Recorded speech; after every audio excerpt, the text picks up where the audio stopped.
What's up? Welcome to a live print shop. This is crazy, man. This is a We print custom big t-shirts. establishment. I love that. Yo, welcome to the Beige Moguls show. We got my brother Austin here. We're in beautiful Las Vegas. Show them the mountains. It's snowing. Man, it's incredible. Up in the mountains, all this abundance today. We have a very special podcast episode. Super excited, but first you want to show me around the warehouse? Come on in, let's go see. Let's check it out. Yo, so we are here now at a live warehouse. Austin, this is the real deal, man. I mean, wow, how big is this spot? Man, warehouse is just about 20,000 square feet. What? I still love it every day when I walk in because this started in my parents' garage, in a two-car garage with, printing t-shirts one by hand. And so now we built it up to a place where we're printing tens of thousands of shirts every single day. So Guile's even taking a customer an order right now, he's picking up. So it's a lot of fun. In our first department that we walk into, this is our screen printing department. We're printing graphic designs on primarily t-shirts, sweatshirts. We've got 3 automatic machines that can print anywhere from 200 to 300 prints an hour. So at any given time, we could be running 500-600 t-shirts every single hour.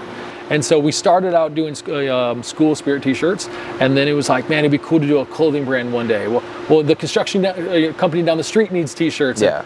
Then we get a call one day, and it's like, dude, we're doing t-shirts for like Fortune 500 company, and it's just, It's grown bigger than I ever imagined. I always hoped it got here, but even every single day, I mean, I'm going on 16 years. I still love this as much as when we started. Like, I absolutely love this business because every single day we're being creative.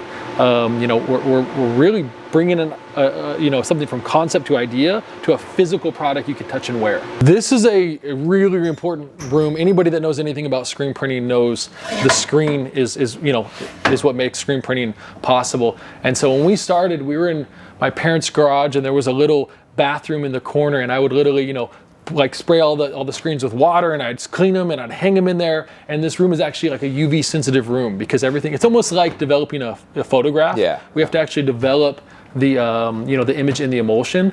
And so this was my dream setup that I always imagined. First department is screen printing. Second department is embroidery. Okay. This was a huge thing. So you see this big hole that we have here in the wall? Yeah.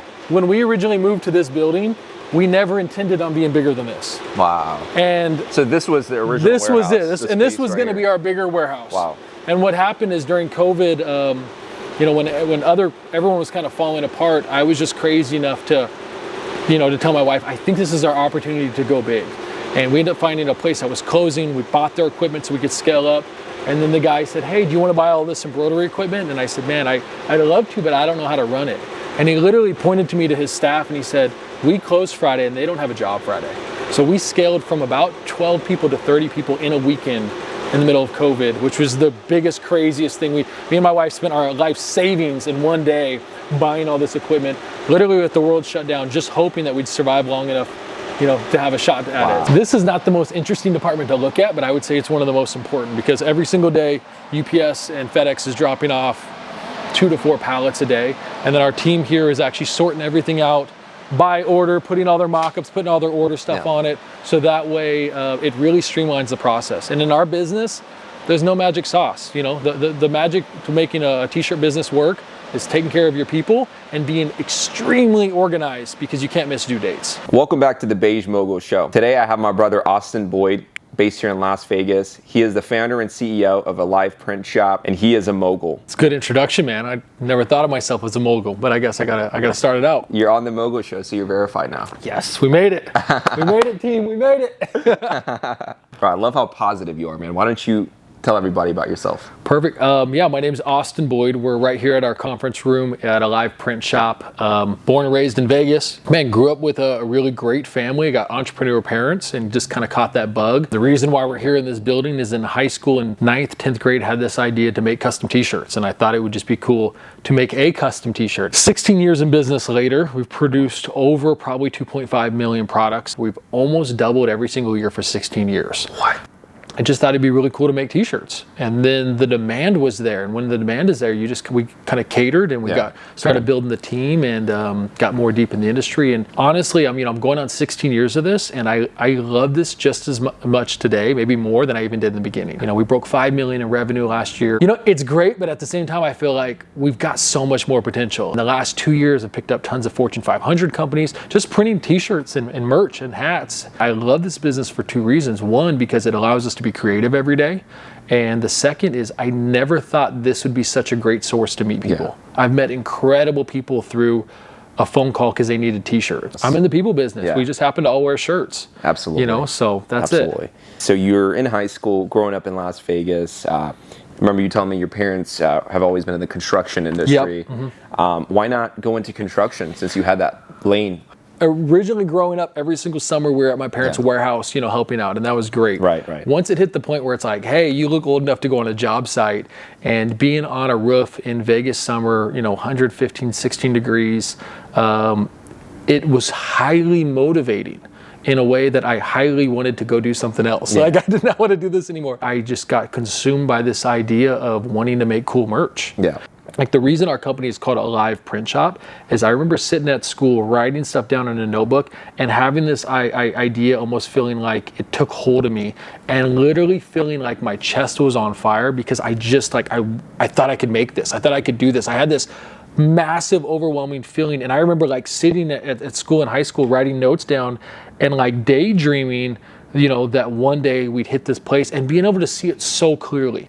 And I remember making a promise to myself, second semester of college, I remember making a promise to myself that I'm not coming back to class. I'm not coming back to this school anymore. I'm not enjoying this. I had this little t-shirt printing company. If I quit school, I promise myself I'm not going to give up.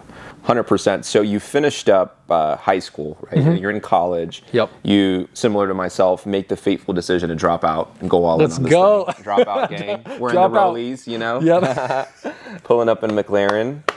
But I'm sure it wasn't always sunshine, right? I'm sure you have to go through a lot of rain in dry Las Vegas in order to weather the storm. So what are some of those challenges, that you faced? Oh man, I'm having flashbacks. The first 5 years we were not a success. And here's what's even more of a struggle: the fact that I could drive revenue, but I couldn't seem to turn a profit. It is massively frustrating. So your costs exceeded your...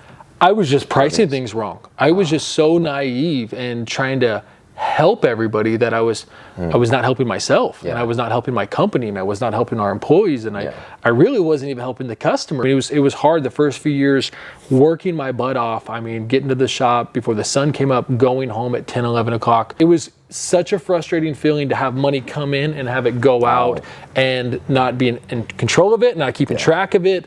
I think my commitment was the only thing keeping it all together. Was like. But it was that word. It was when you decided, and I'm a big fan of the book Think and Grow Rich, right? And Napoleon Hill always talks about burning all your bridges and eliminating any path of return. And that's what you did. When you sailed that ship of a live print shop, you went all in and you said, I'm going to take 3% profit for a couple years. We burned the bridge, the boat, we burned everything. It's crazy to do $400,000 in sales and never have more than $10,000 in your bank account. Yeah. Like, to me, that made no sense. And so I went in and I said, I'm going to run things by the numbers. And I had to switch over because I'm more of a creative type and I had to get more technical. Yeah. And the next year we went from not a huge sales growth. We went from 400 to maybe 4.25. And that's massive. What happened is when our price raised up, we realized we actually didn't even have to produce as many goods as we did the year before.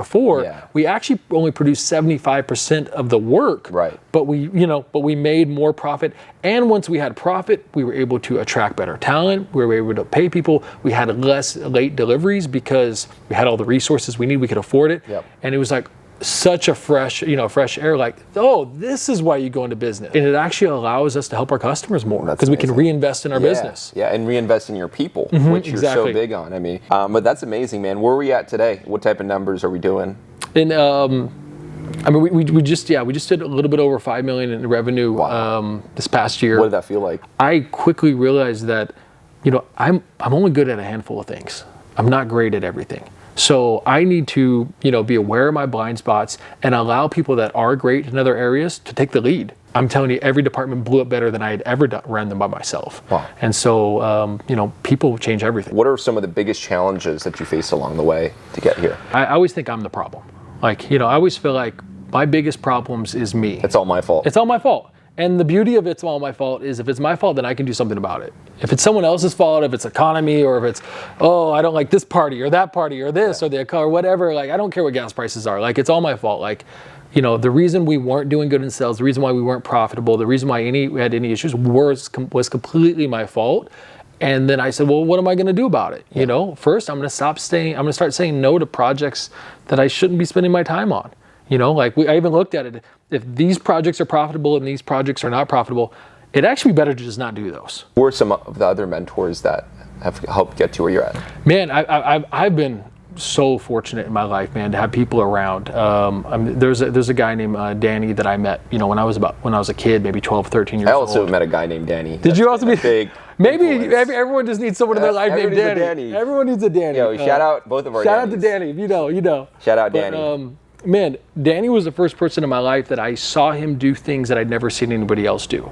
I don't care if you're rich, if your marriage is falling apart. I'm not interested in that. I don't care if you have all the money in the world, if your kids hate you. Doesn't mean anything. I want to be around people that, man, they're doing good in their business, their marriage is doing good, their spouse loves them, their kids love them, they're making a difference in their community. And having Danny and a few people like that in my life were those kind of people. Yeah. And it was just like, wow, you can have it all. That's who you aspire to become. And that's it, man. I'm and also I realized the people that really had it all were humble, massively humble. They weren't the guys that were flashy. They weren't all this stuff.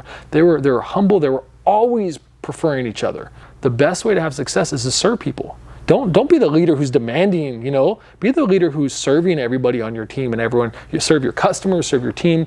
And when you do that, first it does something inside you. It absolutely does something in your soul. There's a fulfillment that happens. And then you actually make everyone around you better. Yeah. And the better they are around you, the better you are. And so it's just this wheel that if you can get it going, and a lot of it comes down to being really hungry and being really humble. Yeah. And you put those together and it's just like, man, you have a few people in your life like that, it changes everything. Yeah, absolutely. And I love that you said that because first off, you're the average of the 5 people you surround yourself with. Yeah. So I'm trying to hang out with you more. I'm trying to hang out with you more. But the other point that you mentioned, right, is the shift in your mind when you set the intention to serve others. I feel like a lot of people don't realize that. A lot of people are in a take, but just like Gary Vee says, right, you gotta jab, jab, hook. You got to give, then you take, right? But you want to give without expecting anything in return.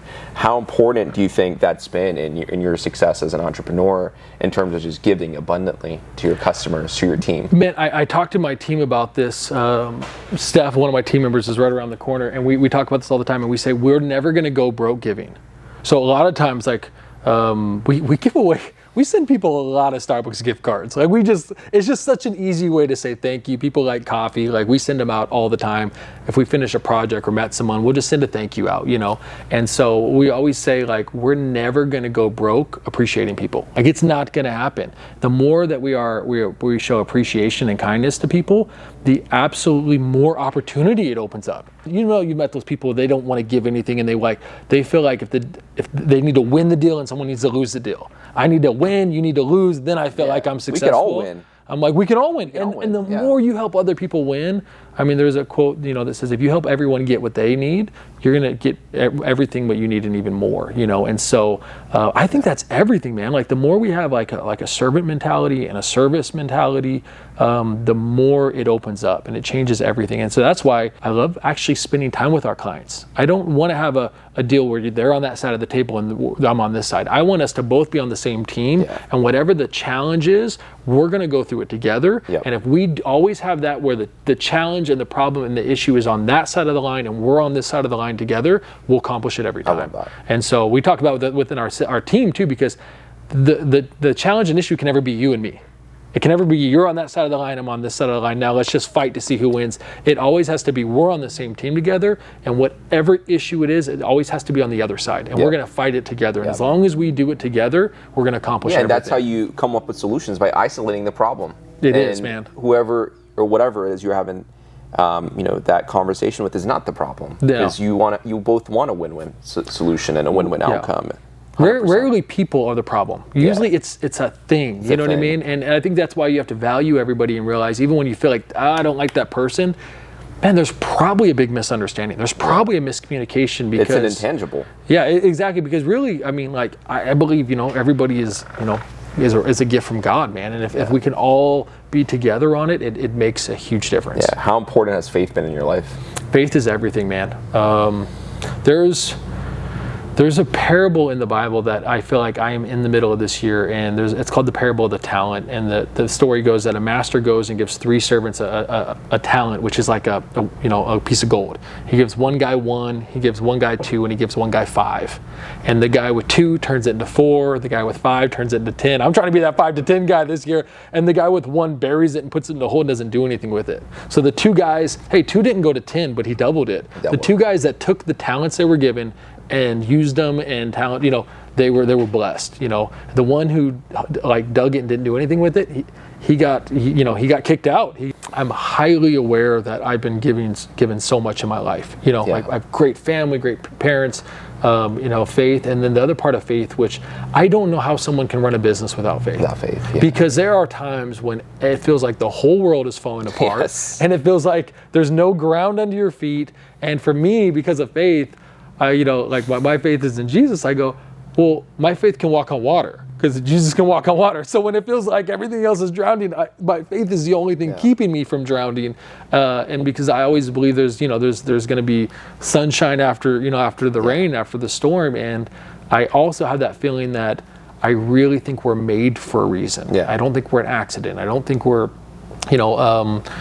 just a happenstance. I really think we're all made with purpose, and if you combine that and just believe and trust, it will take you through just the darkest times. And I'm sure you've had them, I've had them, 100%. Everybody's had them. We've all had them. And so I can't imagine trying to do that by myself. So my parents are devout Muslim, and I grew up Muslim, and I try to practice as much as I can. Obviously, things get in the way, but dude, there's been times where like I felt like I was on a roller coaster ride that was not going to stop, and I didn't know if I was going to make it alive. You didn't know if there was an end to the track. You don't know, but just going off when you place your trust in God, miracles happen. Miracles happen. It absolutely does. Ever even imagine? I think even us meeting, man, has been a miracle because I just see so many parallels, and the people that you're introducing me to have friends in common with people that I already know. Blows my mind up. It's just the big crazy, little man. world. It's like big small world, bro. Austin, what is your definition of a mogul? Man, I think someone that is a mogul is someone that not only is a success in their industry, but someone that could transfer to any industry. Thanks again. Congrats on everything. Thank you, and, man. If you guys are ever in Las Vegas, you got to hit Austin up. Check out a live print shop. Really beautiful office facility. And also, he might just take you on a joyride in his McLaren. Thank you for joining in on this episode of Moguls. If you found today's episode insightful, please make sure to like, comment, and subscribe. Feel free to leave your thoughts in the comments below, and I'll see you in the next episode.